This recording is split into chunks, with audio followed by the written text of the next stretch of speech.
Alright, good evening ladies and gentlemen, welcome back to my channel. This is your boy Ace Dragon, or Ace.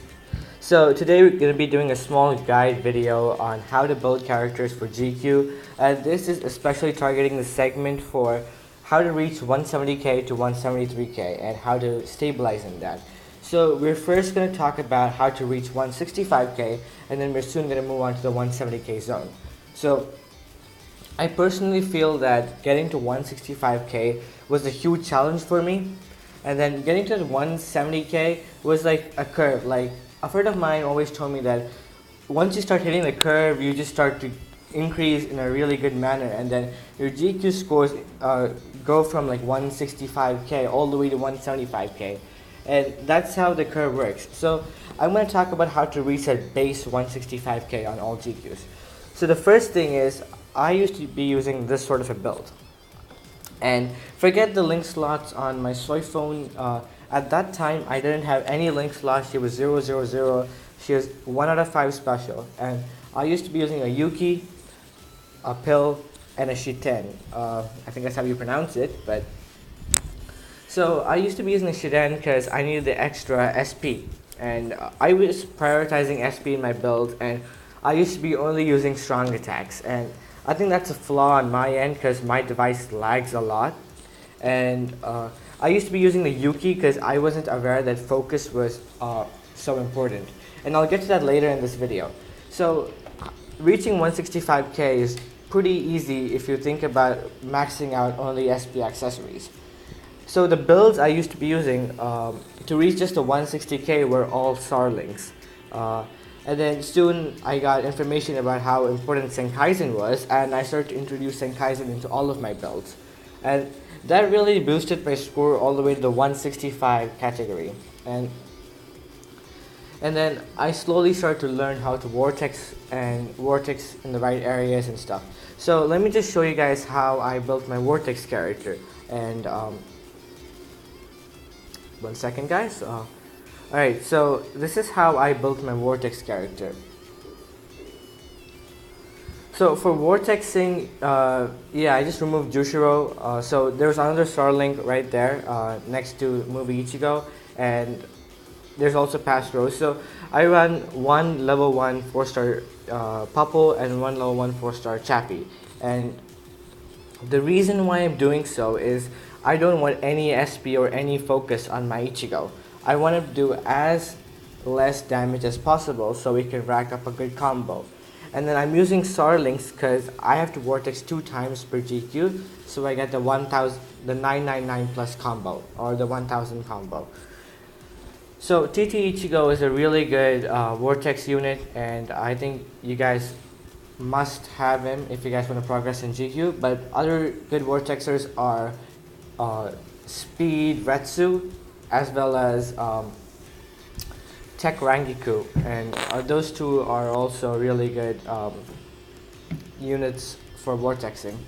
And you guys can also mess with 25 hit combo and all of those other vortexers who are not like prime like TT Ichigo and all, but then that's a separate video.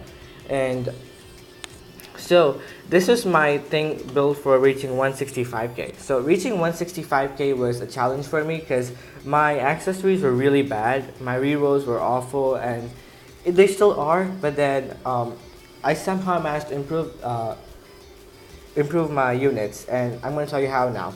So I started to concentrate onto inheritance zone because getting link slots is extremely important. Because once you get link slots, you get some amount of stats from the character that you're using as a link. So this is how it works.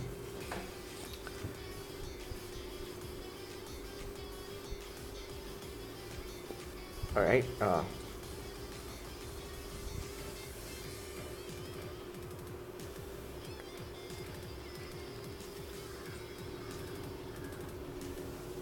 So I was using these two as my prime links for soy phone, and you guys can see there's a plus 230 on the stat. So plus 230 SP is extremely helpful in terms of GQ, and having that extra SP means you're gonna do a lot more damage. And the better thing here is you're not only increasing your SP, but you're increasing all the other stats as well.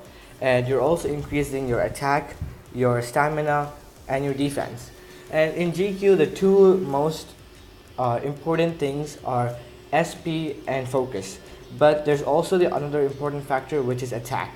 And attack is very important because once you run out of your strong attacks, you have to use your nat string to clear a few mobs here and there. And having the extra attack also helps you clear the mobs really fast. And as soon as I started implementing slots, I also made a huge change in my build. I removed the Shiden and I removed the Yuki. I added a tension tie, and I also added the hollow bait. So my reason for doing so is I realized that I was losing a few seconds here and there when I was switching from my main runner to my nuker. And this does happen to some people if your device lags. In my case it does, and it does activate the strong attacks 1 second after I press the button. So it's kind of like a weird situation for those who lag. And the reason why I'm using a hollow bait is because I can get extra focus and I can get extra attack. And removing the Yuki helps me keep my focus. Focus is very important in this game, especially in terms of GQ because you're doing crits. And with extra focus, you crit a lot more and a lot often, and which is extremely important. And I think a friend of mine told me that with focus, you do more damage than with the gold Yuki. Credit to AT Savage for telling me this information. Thumbs up to you, bro. So this is what I mainly use for reaching 170k. I always used a pill, tension tie, and a hollow bait. And about my rerolls, I first concentrated onto my pill, then I moved on to the hollow bait, and then I went on to the tension tie. But then you can start off with a pill and bait, because you can also have an external runner if your device is pretty smooth. And having an external runner is also useful because having a support helps you clear faster because you don't have to wait for strong attacks to come back. You don't have to wait, and you don't have to like place all that well because your support can also help you clear the mobs. And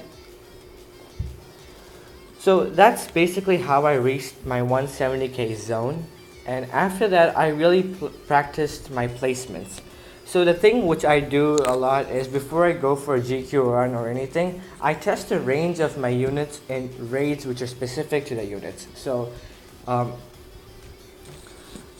I go for, in the event of Soifone, I usually do droplet zone to just practice her placements and stuff. So I get used to her kit, and that means I can maximize her full potential and I can play smart. And the mistake I used to make is I used to go with blindly, and I used to try to do guild quests right off the back without actually planning on how to use my unit. And placements are so important, and because if you place well, you can clear out mobs far easily than bad placements. And that's why TLA Soifone is really good in GQ because he has an amazing kit. So that's basically gonna be it for this video, guys. Thank you guys for watching, and stay tuned for more content. If you guys like my content, please do like and subscribe and share it with your friends and family. This is gonna be it for this video, guys. Thank you guys for watching. See you guys later. Peace out.